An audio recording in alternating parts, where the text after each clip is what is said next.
Oi pessoal, tudo bom? Para quem não me conhece, meu nome é Laura. Eu comecei esse ano a participar do grupo de pesquisa e eu espero que dessa vez a gravação dê certo. Eu peço mil desculpas pela hora que eu tô disponibilizando essa gravação, mas é porque eu tentei ontem, eu fiz uma gravação, eu não consegui de jeito nenhum passar pro meu computador. Fiquei até de madrugada tentando fazer e não deu certo, então eu resolvi gravar de novo. Então eu espero que dessa vez dê certo, tá? Mas mil desculpas pra quem se programar pra ver antes o vídeo. Essa semana eu fiquei então responsável por apresentar o artigo que foi escolhido, né, como tema de estudo. Foi um artigo que eu gostei bastante, é um tema que eu gosto bastante de ler sobre, porque não diz respeito só a temas do processo civil, mas também toca outras áreas do conhecimento, né, das ciências, como economia, política, sociologia. Então, acho que é um tema bem relevante, bem e bem interessante de ser estudado, né? O título do artigo, então, é Acesso à Justiça no Brasil, reflexões sobre escolhas políticas e necessidade de construção de uma nova agenda de pesquisa. As autoras do texto, elas estabelecem desde o início que as críticas que elas tecem nesse artigo, elas são inspiradas em ensinamentos feitos pelo professor Mark Gallenter. Espero que seja assim a pronúncia, né? Tenho certeza. Eu fiz uma rápida pesquisa sobre ele. Ele é um professor dos Estados Unidos. Ele é professor emérito da Universidade de Wisconsin.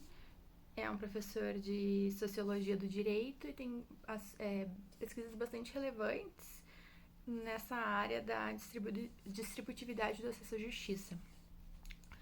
E as autoras, então, elas estabelecem que elas vão analisar politicamente as escolhas feitas em 4 situações, que são nos juizados especiais cíveis, nas ações coletivas, na reforma do judiciário de 2004 e por último, no CPC de 2015.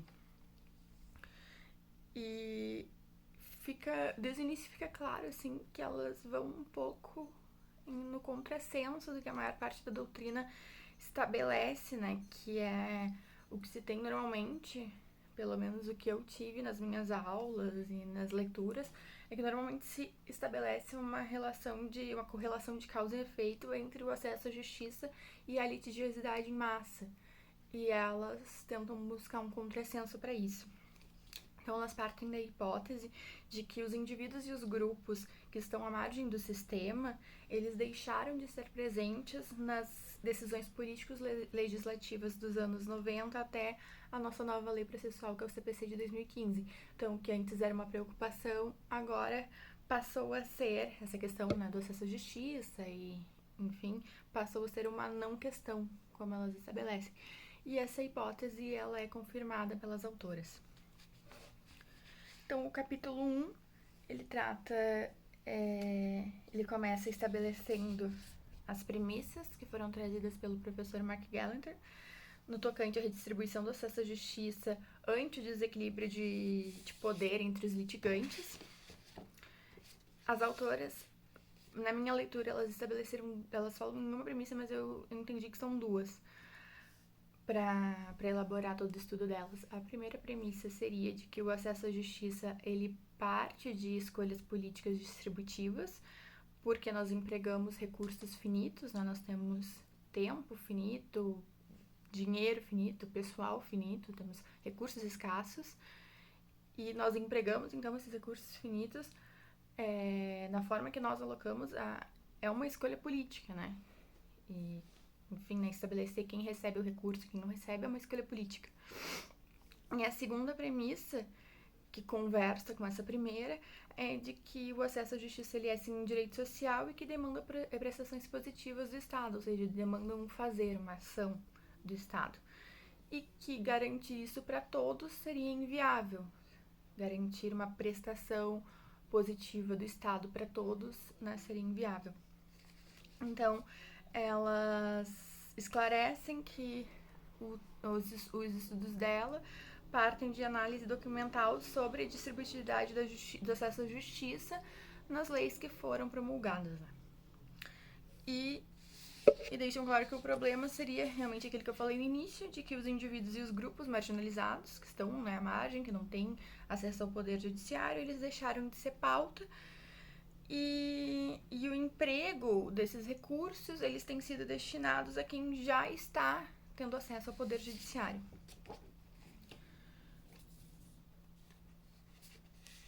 Elas também chamam a atenção de que houve uma mudança na pauta das discussões, porque na redemocratização, no momento em que foi promulgada a Constituição Federal nos anos 80, a pauta do acesso à justiça ela era muito forte, mas que essa discussão ela acabou cedendo espaço para um discurso racionalizador e gerencial.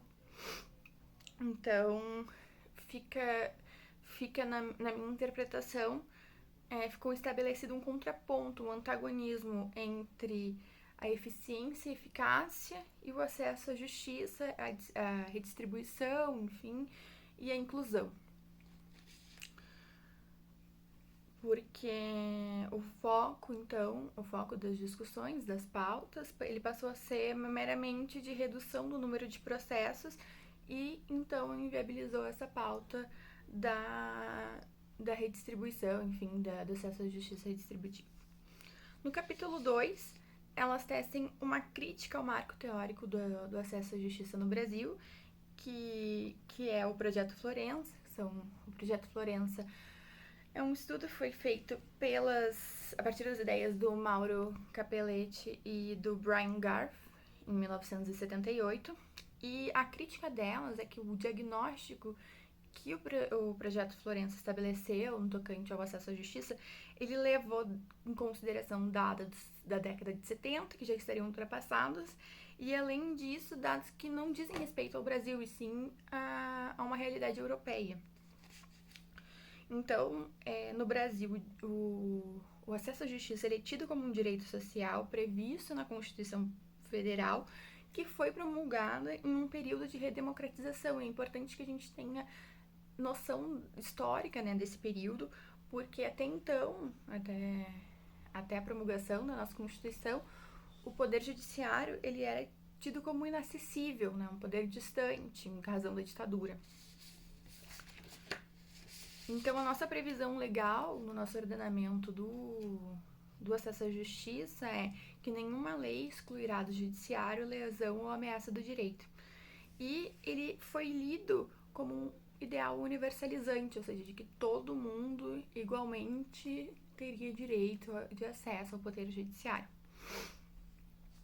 Então, para o artigo, acesso à justiça é um direito social, mas cuja implementação se dá num contexto diverso do projeto Florença, um contexto tanto social, político quanto econômico.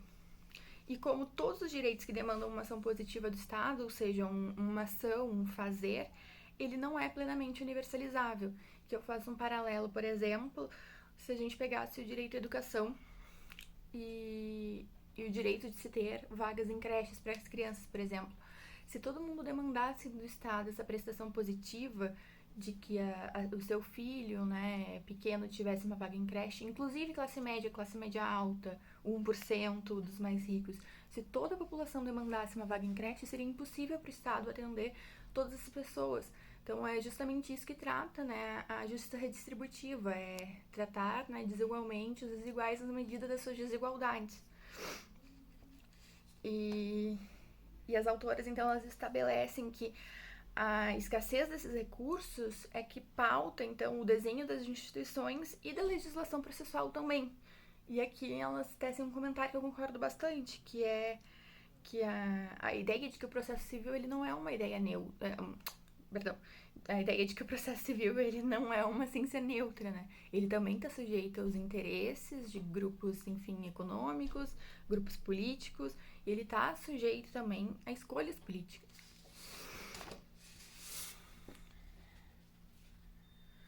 As autoras, então, elas estabelecem, né, a discordância delas com a forma em que se tem feita tem se tratado, então, essa pauta do acesso à justiça. Que os custos, o tempo, enfim, eles estão sendo empregados em benefício dos grandes litigantes, dos litigantes em massa, e as escolhas políticas, elas estão sendo feitas baseadas nos interesses desses autores.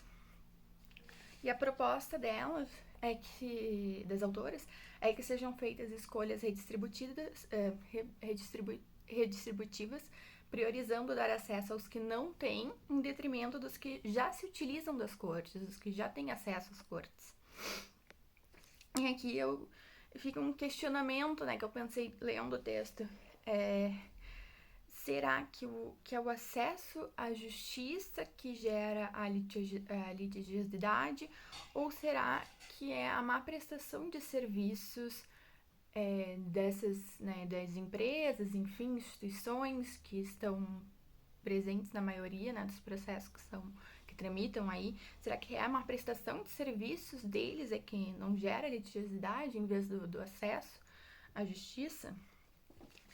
E aí, no capítulo 3, as autoras elas tratam da lei dos juizados especiais cíveis, da ação coletiva e da própria Constituição Federal.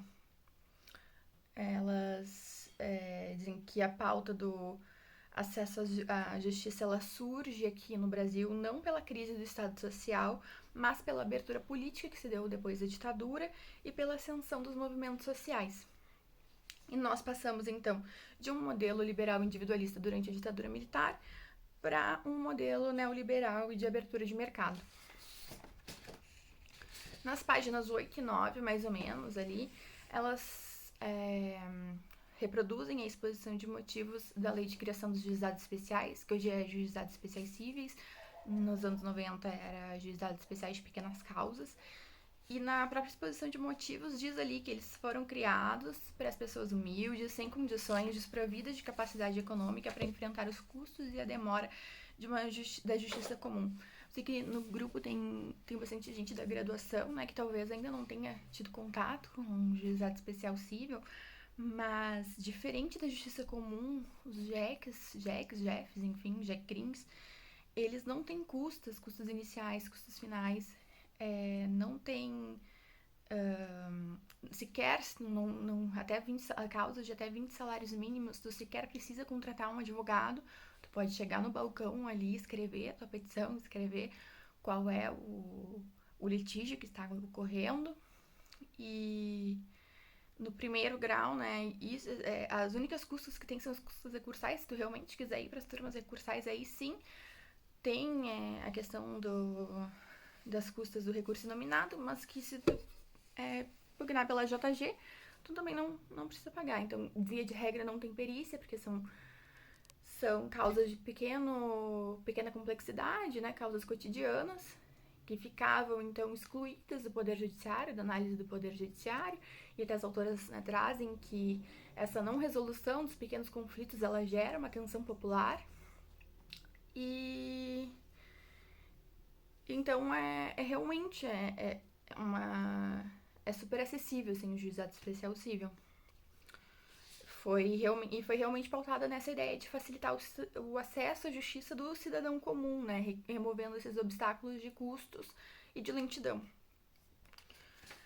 Então, aí além dos juizados especiais, elas trazem também as leis das ações representativas no Brasil, que foram feitas à semelhança das class actions nos Estados Unidos. Em especial, elas tratam da lei da ação civil pública e chamam atenção para uma derrota que teve o acesso à justiça, porque foi negado a legitimidade para a pessoa física, né, propor uma ação civil pública. Então, e a justificativa para isso, à época, era o mau uso do instrumento. Tinha esse medo que, né, as pessoas não fossem usar devidamente. Mas eu também destaco aqui que nós temos também a previsão da ação popular. E essa ação popular, sim, ela pode ser proposta por qualquer pessoa. Não só por entidades, enfim, por associações. Ou pelo Ministério Público. E nesse ponto, as autoras, elas fizeram um comentário, enfim, né, uma constatação que eu achei bem interessante, que era de que o acesso à justiça nesse momento ele era tão relevante, né, na nossa construção, na construção do nosso direito, que se optou pelo não impacto das ações coletivas nas ações individuais, porque aqui no Brasil o ajuizamento de uma ação coletiva não obsta que se ajuizem ações individuais com o mesmo assunto, né? Ao contrário do que acontece em outros ordenamentos. E talvez aqui tenha uma explicação, porque a gente questiona bastante, né? Por que o nosso ordenamento ele é tão voltado para ações individuais e não se pensa tanto nas ações coletivas, né? E achei que foi um clique, assim, bom que teve aqui. E aí elas concluem, né, que a Constituição Federal de 88, passando ali das ações coletivas, indo para a Constituição, conclui então que a Constituição Federal ela reforça a ideia de um judiciário forte, inafastável e acessível, cria então, né, ali a carreira no Ministério Público, a Defensoria Pública, torna a assistência judiciária gratuita como um direito fundamental para as pessoas, né, humildes, enfim, sem recursos.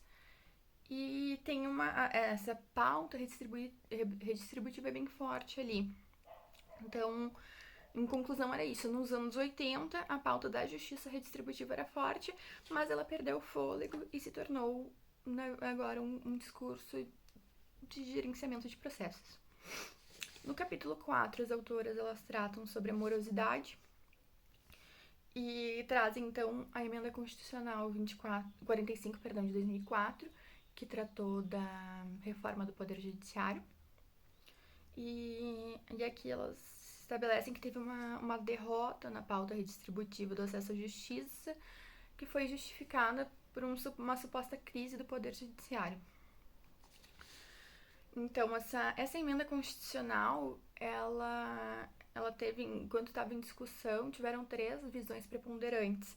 A primeira visão do judiciário era corporativo conservadora, a segunda de um judiciário democrático e a terceira que foi vencedora e que pautou então os ideais dessa emenda constitucional era de um judiciário mínimo. E essa terceira visão, ela considerava que nós estávamos enfrentando uma crise do Estado Social e atribuía, culpava, então, a questão da litigiosidade em massa ao reconhecimento de muitos direitos. Então, seria porque reconhecemos muitos direitos na Constituição, então que as pessoas foram buscar muito esses direitos no Poder Judiciário. Então, seria causa e efeito, né? E, então, o objetivo dessa emenda constitucional passou a ser o de adaptar o Poder Judiciário às condições de globalização, reduzindo os custos e o tempo de tramitação dos processos. Passou, então, a preocupação passou, então, a ser meramente econômica, né? E voltada para a questão da segurança jurídica, da celeridade, e não para a pauta realmente de inclusão e de acesso ao Poder Judiciário. No capítulo 5, as autoras tratam especificamente do CPC 2015 e elas concluem que ele intensificou a lógica de eficiência e seguiu essa linha neoliberal. Elas até transcrevem um trecho do Fuchs, né, da introdução ali de justiça retardada é justiça denegada. E aqui eu faço uma ressalva só, porque eu sinto que tem pode ser uma interpretação minha, mas um pequeno desprezo, assim, pela questão da efetividade. E eu não acho que efetividade e acesso à justiça precisem necessariamente ser pontos conflitantes ou antagônicos, porque eu realmente acredito que a efetividade importa, porque de nada adianta a gente dar acesso às pessoas marginalizadas, pessoas que estão excluídas do sistema, à justiça, ao Poder Judiciário, se essa justiça for intempestiva, né, ou não existir, não for cumprida, porque daí decorre a desconfiança no sistema, né, se buscam soluções paralegais, e eu acho isso, assim, bem preocupante nessa questão. Inclusive, eu queria aqui indicar a leitura de o livro do Marco Félix Jobim. Ele tem um livro bem interessante, que eu não lembro agora se foi feito no mestrado, do doutorado dele, acho que era do mestrado, que é sobre a questão do tempo do processo, em que ele defende a ideia não de celeridade, mas de duração razoável do processo, em que o processo, sim, ele exige um tempo de maturação. Então, não necessariamente um processo que tramitou durante 6 meses, ele é melhor, ou ele é mais tempestivo, né? do que um processo que tramitou durante 2 anos, porque tem causas complexas que exigem maturação. Tu, tu exercer um contraditório da forma devida demora tempo, custa tempo, né? Produção de provas custa tempo, demanda tempo. Então, para o juiz fundamentar adequadamente uma sentença também demanda tempo. Eu acho bem interessante, então, essa tese do professor Marco, e gostaria de sugerir, então, a leitura para vocês. Voltando, então, ao artigo, as autoras, então, elas criticam os métodos de resolução de conflitos por amostragem, que é introduzida no nosso CPC, porque eles não se preocupam com a participação daqueles que são atingidos pela tese jurídica na tomada de decisão, que vai ao encontro do que a gente estava discutindo na semana retrasada, né, da questão da representatividade adequada. Porque as audiências públicas, elas ficam a critério dos tribunais, e a gente sabe que nem sempre elas são convocadas, e mesmo quando são, qual é a capacidade econômica que uma pessoa marginalizada vai ter de se deslocar até Brasília ou até o tribunal, a capital, né, para participar enfim, sem incentivo, sem condições. As pessoas nem ficam sabendo, né? Então, realmente, os grandes litigantes, eles contam com uma advocacia especializada, enfim, que vai atrás, que vai até lá, né? Mas que grande parte da população não tem isso. E em última análise, até o próprio contraditório ele fica prejudicado nisso, né? E então elas trazem essa questão de os grandes litigantes eles serem mais são favorecidos pelo poder de barganha, enfim, pelo acesso às cortes, e, e trazem também um caso de causas que estavam sendo julgadas em favor, por exemplo, de consumidores e que foram revertidas no STJ através desculpa, pelo julgamento de demandas repetitivas que foi revertido no STJ.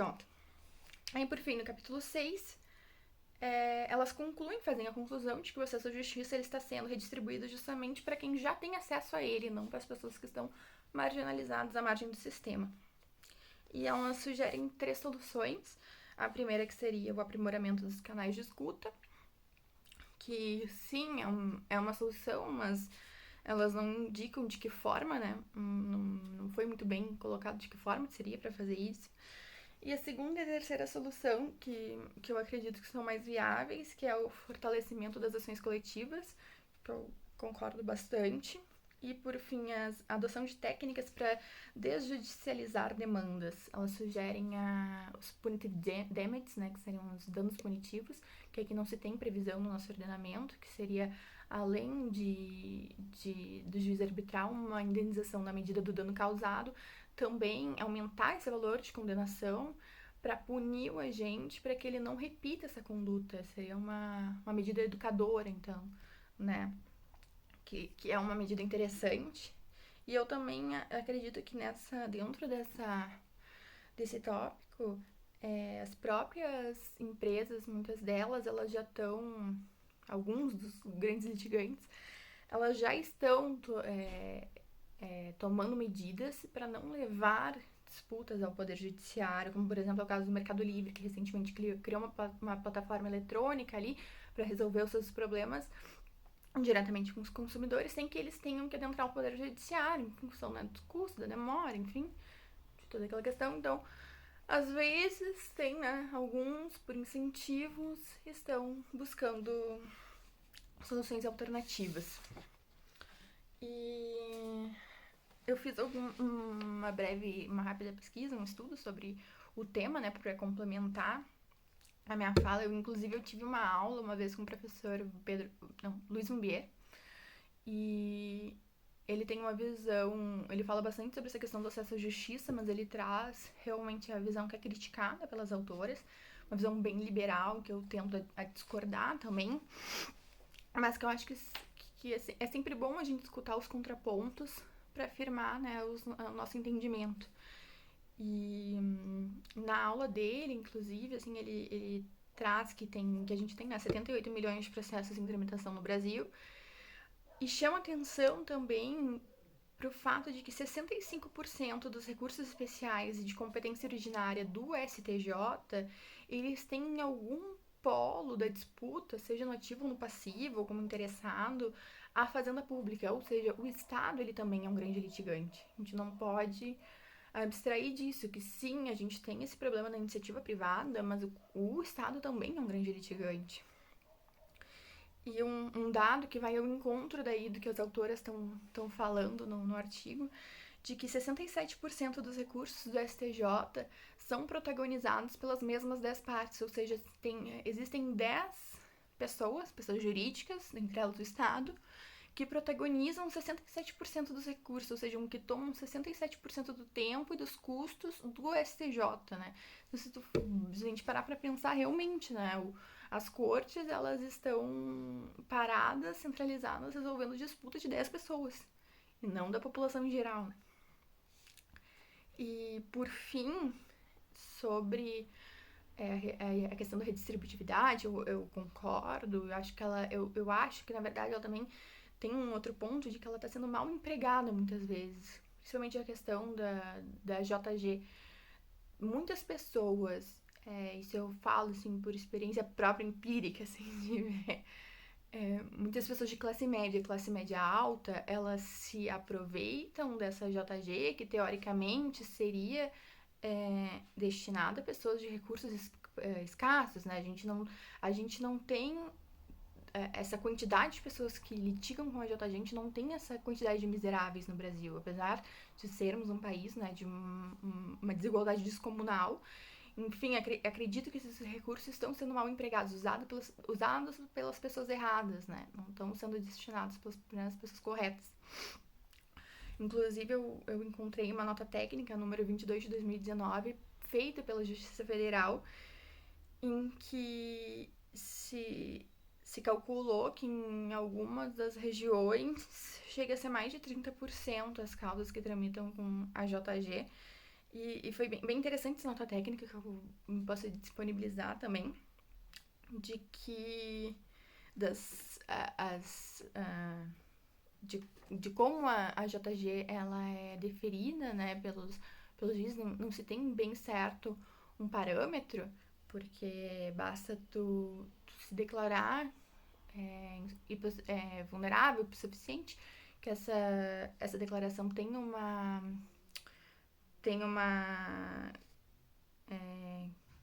presunção relativa, né, de veracidade, então cabe à parte contrária provar cabalmente que tu não tem condições para ela ser concedida.